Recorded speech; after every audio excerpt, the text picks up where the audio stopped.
Unyenyekevu wa Kristo ulitabiriwa toka Agano la Kale. Sio kitu ambacho Yesu akuja duniani kwa bahati mbaya. Alitabiriwa kwanza. Walimsema watu kwamba atakuja mtu wa namna hii. Atakayekuja ni wa staili gani? Yeye sio ngambali, yeye ni mnyenyekevu. Zekaria 9:9.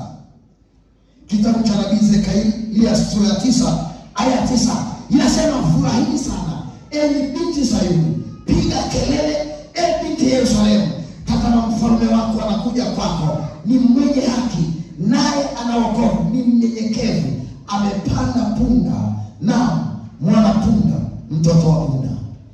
Bwana Yesu asifiwe sana. Yesu ni Mungu, lakini anapanda chombo cha hali ya chini sana.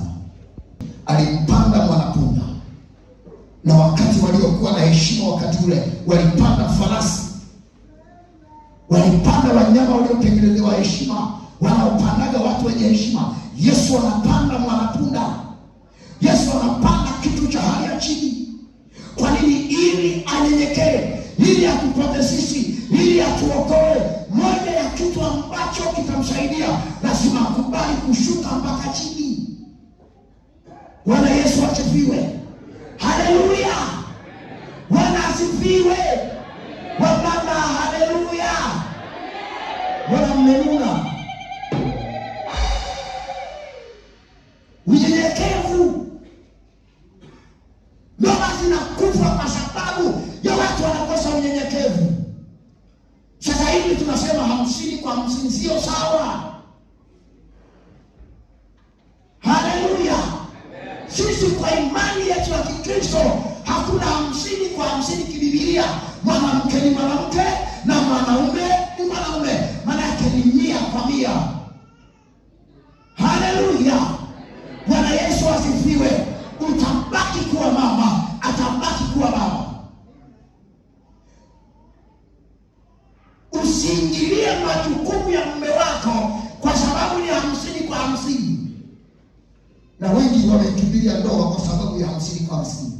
Kwa nini? Anataka olewe na tajiri, kwa sababu anajua akikanaye kisheria, siku akisema tunagawana amepata mtaji, anaenda kuanzisha maisha mapya.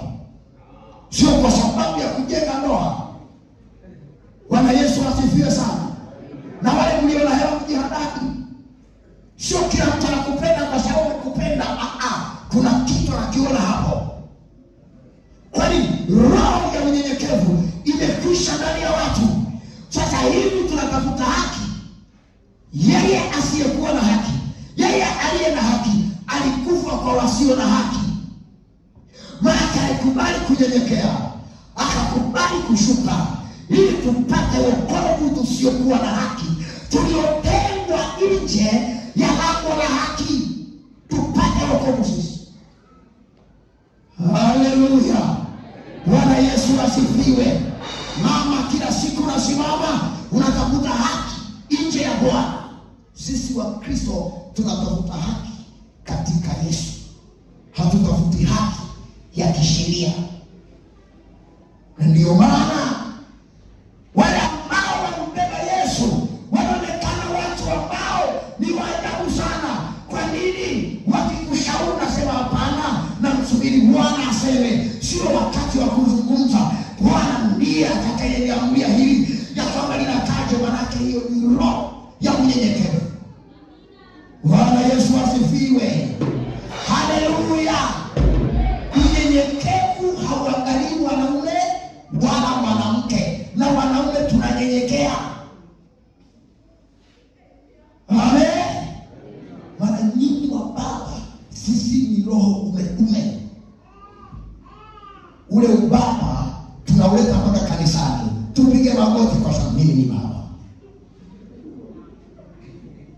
Anakaa mbele za Bwana. Swala la unyenyekevu haijalishi hisia ya kike wala ya kiume. Pia anasema hapana Myunani wala Myahudi wala mtume wala mtumke, wote ni wa Kristo katika Kristo. Kwa lazima tujifunze unyenyekevu na upole wa Bwana ili tupate kushinda.